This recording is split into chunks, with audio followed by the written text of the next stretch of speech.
transgender ini nggak bisa ganti KTP dengan gender terbarunya. Akibatnya banyak transgender yang kesulitan untuk melamar kerja di sektor pemerintahan, di sekolah, ataupun di rumah sakit. Selain Korea, Thailand ini juga salah satu negara yang dituju oleh mereka yang ingin operasi, entah itu operasi plastik atau pengen jadi transgender beneran. Ya betul, operasi kelamin dan lain-lain. Pernah gak sih kamu nonton film atau baca ataupun nonton konten tentang hal transgender yang ada di Thailand? Mereka yang disebut ladyboy ataupun catboy, dan kadang kita tuh jadi mikir ya, kayak kok bisa sih Thailand tuh sebanyak itu transgendernya? Bahkan udah gak aneh nih kalau negara Thailand tuh memang dijulukin ataupun terkenal dengan jumlah transgendernya yang lumayan banyak. Beda hal kayak di Indonesia yang ini tuh sangat tidak dinormalisasikan, akan tetapi kalau di Thailand kalian jalan di tempat umum aja itu tuh kalian banyak nemuin transgender di mana-mana. Senormalisasi itu di Thailand.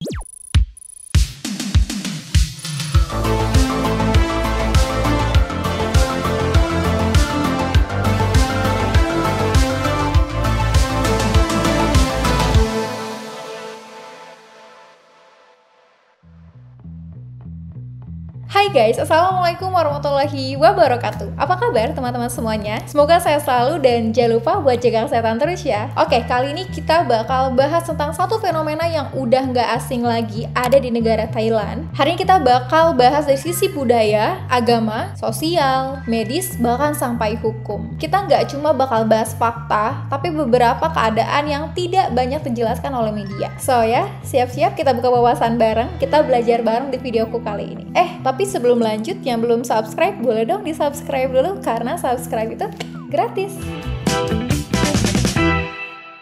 Di negara Thailand, transgender itu disebutnya katoi. Tapi hati-hati ya, istilah ini bisa punya makna yang netral, positif, bahkan sampai negatif. Tergantung siapa yang ngomong dan tergantung konteksnya juga. Secara harfiah, katoi ini dijulukin sebagai laki-laki yang mengekspresikan dirinya sebagai seorang perempuan. Tapi ini lebih dari sekedar cuman penampilan guys, ini soal gender. Di masyarakat Thailand, fenomena katoi ini udah nggak aneh gitu, kayak udah biasa di sana. Bahkan ini terjadi sejak era kerajaan Ayutthaya di abad ke-14 sampai ke-18. Ini sudah ada nih jejak-jejak para katoi ini di negara Thailand.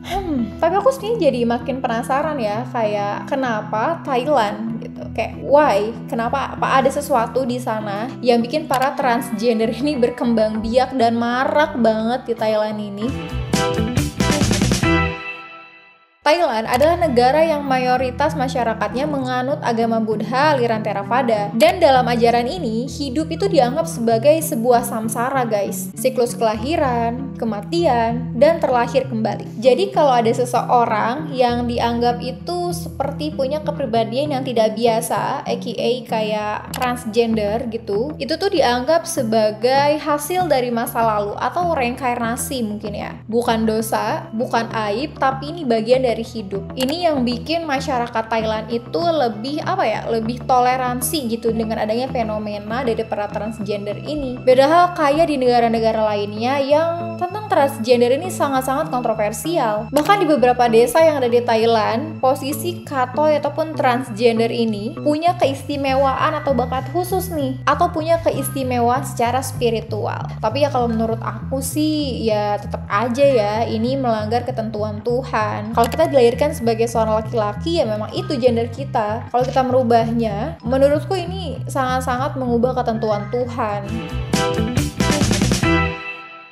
Nah, bahkan guys, toleransi masyarakat Thailand terhadap adanya para kaum-kaum transgender ini itu nggak cuma tentang menghargai di dalam hal sosial aja, tapi betul-betul ada loh ajang transgender kayak pageant ya, mungkin ajang-ajang pageant gitu, kecantikan, tapi untuk transgender. Coba deh kalian search di YouTube ataupun di Google, itu namanya Mystifying Universe. Itu adalah kontes kecantikan, pageant, beauty, transgender yang terkenal banget di Asia. dan ditonton jutaan orang, dan ini tuh dinormalisasi ternyata di sana. Ya, aku tahu mungkin ini bakal sangat-sangat menentang beberapa norma yang berlaku di masyarakat, termasuk norma-norma agama yang punya keyakinan yang berbeda. Tapi aku yakin setiap agama pasti mengajarkan kita untuk tidak melanggar dan mengubah ketentuan Tuhan, selama tidak urgent mungkin ya. Tapi kan kalau udah merubah gender tuh udah parah nggak sih? Terus ada juga tokoh-tokoh transgender yang namanya itu Poitre Chada. Itu seorang aktris transgender yang go internasional malah. Nah ini nih orangnya nih. Ada Yosi Rinrada yang punya followers banyak dan bahkan jadi inspirasi jutaan anak muda yang ada di Thailand. Nauzubillah min dzalik ya Allah. Dan bahkan ya dinormalisasinya nggak cuma soal itu aja. Di film, di acara TV, sosok transgender ini dan fenomena transgender ini udah bukan lagi candaan, tapi bener-bener dikasih tempat gitu. Aku pernah nonton video Thailand yang awalnya aku nggak tahu ya kalau itu tuh transgender, tapi makin kesini kok ceritanya nih makin pelangi nih, makin nyimpang gitu ceritanya. Dan ternyata setelah aku tahu itu adalah film yang menceritakan tentang hubungan sepasang transgender, dan aku tuh mikir kayak ini tuh gila banget, udah sedinormalisasi itu di Thailand ini. Dan ada juga film Thailand yang judulnya itu The Iron Ladies, yang kisahnya itu tentang tim volley yang isinya adalah transgender semuanya. Dan aku ngebayangin ya kalau hal ini tuh terus dinormalisasi dan terus dipertontonkan, aku ada kekhawatiran kalau ini tuh akan semakin melebar luas gitu. Orang-orang akan banyak yang bangga dan menunjukkan kebanggaannya bahwa dia adalah seorang transgender, yang mana itu sudah jelas sangat-sangat menyimpang dari banyak norma dan semua norma, dan berpotensi mempengaruhi siapapun yang melihat, yang seharusnya hal-hal itu dikubur. Tapi aku tetap menghormati kebijakan dari setiap negara ya, yang mungkin beda-beda. Aku paham kalau di Indonesia itu mayoritas masyarakatnya beragama Islam, dan fenomena transgender ini bakal sangat ditentang banget nih, meskipun ya seperti yang kita tahu kalau sekarang banyak influencer Indonesia yang sudah mengaku dan berbangga dirinya sebagai seorang transgender.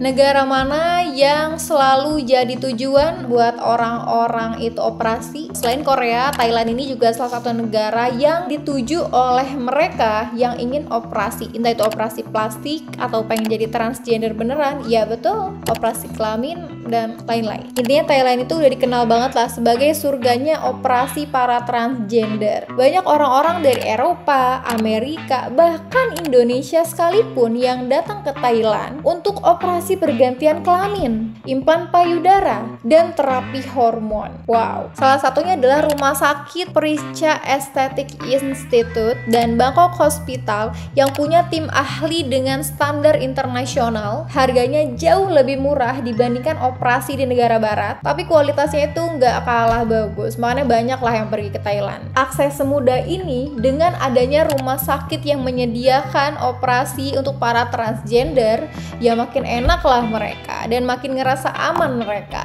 Dan ternyata for information guys, industri ini juga bisa jadi salah satu sumber ekonomi buat negara Thailand. Makanya gak heran kalau negara sebenarnya secara gak langsung tuh ya mendukung gitu.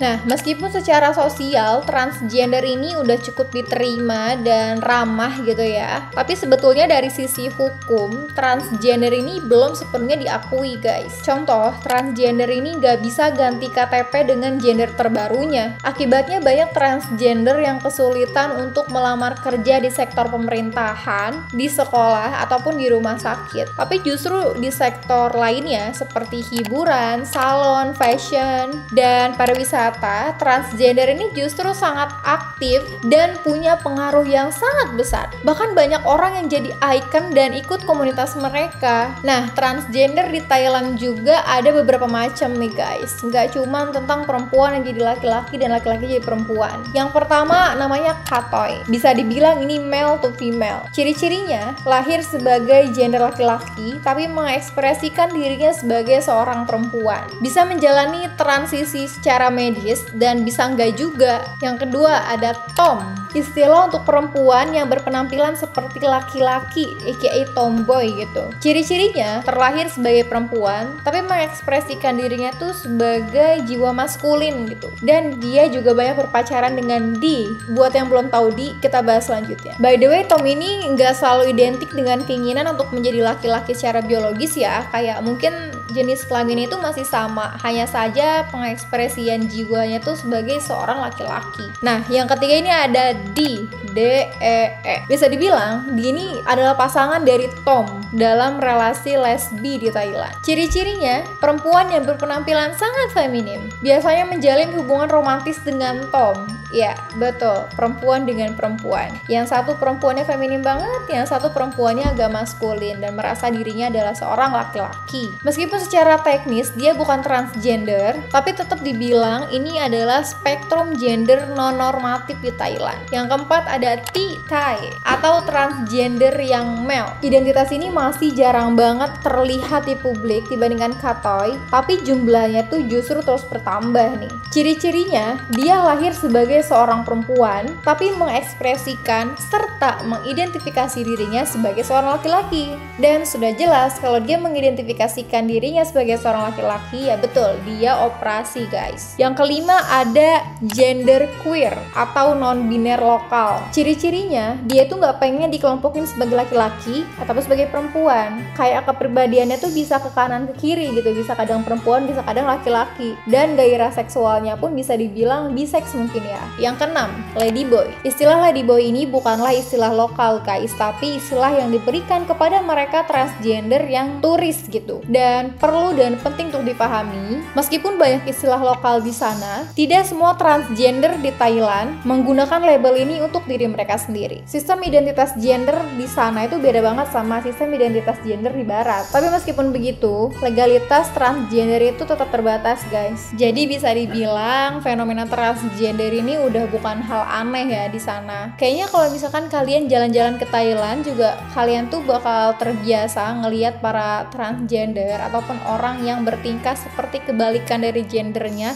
itu berkeliaran di mana-mana gitu. Tapi ya guys, perlu diingat meskipun ini dinormalisasi di Thailand, jangan sampai ini dinormalisasi di Indonesia. Mungkin kalau dari sisi personal ini merupakan sebuah hak, tapi ya kalian yang sudah terlanjur dari posisi ini, simpan, jangan pernah dipublikasikan. Ini kalau menurut aku ya. Karena mengapa? Kalau kalian mempublikasikan, kalian itu secara tidak langsung membuat mereka yang sama seperti kalian itu merasa aman dan nyaman ketika mereka menampakkan diri. Dan berpotensi juga membuat orang-orang yang normal pun jadi sama seperti kalian. Khawatir banyak yang terinfluence dengan konten-konten seperti ini gitu. Tapi aku tetap respect karena setiap manusia pasti punya kebaikannya masing-masing. Oke guys, itulah tadi pembahasan kita tentang fenomena transgender di Thailand. Gimana menurut kalian? Kalau misalkan ada yang salah dari cara aku menyampaikan ataupun berita-berita dan info yang aku sampaikan ini salah, kalian boleh koreksi dan tambahin di kolom komentar. Dan kalau kalian mau request sekiranya kita bahas apa ya di next video, kalian boleh juga komen di kolom komentar. Buat kalian yang belum subscribe, boleh dong di subscribe dulu karena subscribe itu gratis. Kamu juga bisa share video ini ke teman-teman kamu supaya kita bisa belajar bareng. Dan jangan lupa buat nyalain tombol loncengnya supaya kalian gak ketinggalan video-video aku selanjutnya. Terima kasih sudah nonton videoku. See you next video. Wassalamualaikum warahmatullahi wabarakatuh.